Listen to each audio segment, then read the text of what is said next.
Brandon, welcome back. Thank you, Brian. Glad to be here. So, I wanted to hit you with a few questions I have around vulnerability exposure management because your background's pretty unique in that, yes, you've been a security executive for a very long time, but you also work with tons of big companies and vendors and everybody, and you're very well connected in the industry, and you kind of have your pulse on on what's happening in cyber. So I love your perspectives, especially your high level executive perspectives because of the world that you operate in. So I had a few questions I wanted to run past you, and the first one just really at a high level. Organizations, when they think about their security risks, oftentimes think about vulnerabilities and CVEs. But as we know, that's certainly part of it. You don't want to not think about vulnerabilities, but it's the exposure management side as well that's becoming so critical. And why do organizations need to include that from your experience? Yeah, thanks for that question, Brian. When we think about the broader opportunity of what exposing this information leads, it's really an informed conversation, right? The weakness or the CVE is exposing a weakness in the system. What we care about is how do we take that and turn it into some sort of an action? How do we prioritize what to work on? How do we get the context that's necessary? How did this thing occur? Right? Was there something in the release cycle? Was there something in the configuration management? Was there something just overall that is a learning opportunity? And so really it's the overall impact. It's understanding how do we help before our partners in IT begin the work, make sure that the right work takes place. So it's really, this is a reactive approach to addressing vulnerability management at one point. Now we want to get proactive. And that's how we basically inform this conversation. Super important. Yeah. Proper alignment, introducing the right resource, and getting preventative. All of that is because context is so key. Yeah, I love how you actually play that back into, okay, what do we have to do as a team, and how do we prioritize, and how do we operationalize? Really pulling from your, executive background and actually dealing with real life scenarios and trying to orchestrate these. It's so easy people to think, oh, here's a list of vulnerabilities, go fix them. That's great on your personal laptop at home. It's a lot different when you've got a big organization. But let's double click on CVEs. So I don't want to skate over that because, of course, getting vulnerability information from CVEs is critical. Back in the day, we'd run a scanner. Today it would be a Tenable, a Rapid7, a Qualys, you name it. And they're great tools, and they, give you, here's an IP address, and here's its vulnerability. Here's another IP, so on and so forth. But now we're getting it from Automox, and we're getting it from CrowdStrike, and we're getting CVEs from Bob's Backyard Firewall and everything in between. Is it enough now just to say, you know what, I'm just going to stick to the CVE information that I got from my scanner, or do I want to pull all this information in, do all that normalization correlation that I might have done previously, like on the asset side as well?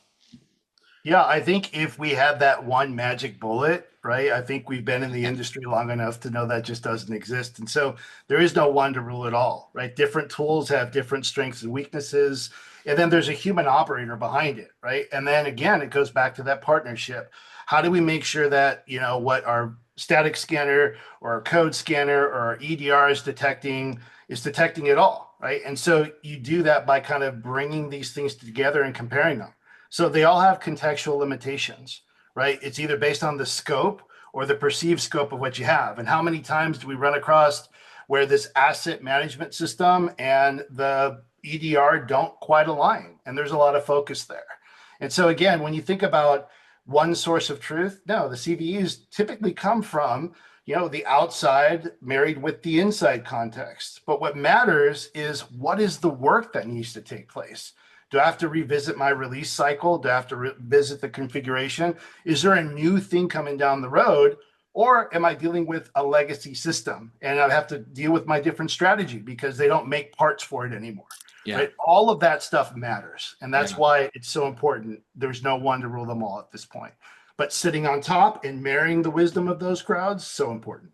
Yeah, I love that phrase because they don't make parts for that anymore. As somebody that likes Range Rovers, especially old ones, I can tell you visiting machine shops to get parts made can be a pain. Uh, so the final thing I kind of want to pull all this together. So Let's say there's an organization out there and they don't have a mature vulnerability and exposure management strategy. They're just kind of putting their pieces together. They're building their processes, their teams, things like that. From your experience, personally or with the organizations you deal with, what causes the most pain from not having a mature program? Is it those end of life systems that they don't make parts for anymore? Is it misconfigured controls? What is sort of like the big like, ugh, I need to get this stuff set up because this is causing me way too much pain? Yeah, that's an excellent question. I do have gray hair associated with answering that and living that too, right? I think it's just not asking ourselves the simple question, do I have it all? Right? Or how do I know I have it all? And then constantly revisiting that as a grounding statement with really managing your assets and managing, the configurations, managing the vulnerabilities associated with that. In my experience, it really stems from poor vulnerability management and poor asset management. It's a combination of factors, right? You need a specific strategy for end of life. If you're end of life with extended support, well, then you know that you have a time constraint where it's really going to be no more parts, no more service support. So then what are you doing to isolate? For the things that are new and up to date and constantly at the edge or customer facing or, interacting with the outside world, those things have a different approach and strategy to it as well. What are the ways that you can automate these things? How do you go through and, allow the thoughtful work to go back to the IT, your partners, to actually go through and work and get to a solution? And so, it's the combination of things. But I think the grounding statement is, how do I know that I have it all? Typically, we're going through dumping information, doing a comparison. Maybe we can automate it, but that's where this space is so important. Making sure we can have it all and having a very specific approach to all of the assets that you have, end of life and new to the world. Awesome. Brandon, thanks so much. This was excellent information as always, and appreciate you taking some time. Always my pleasure. Thank you.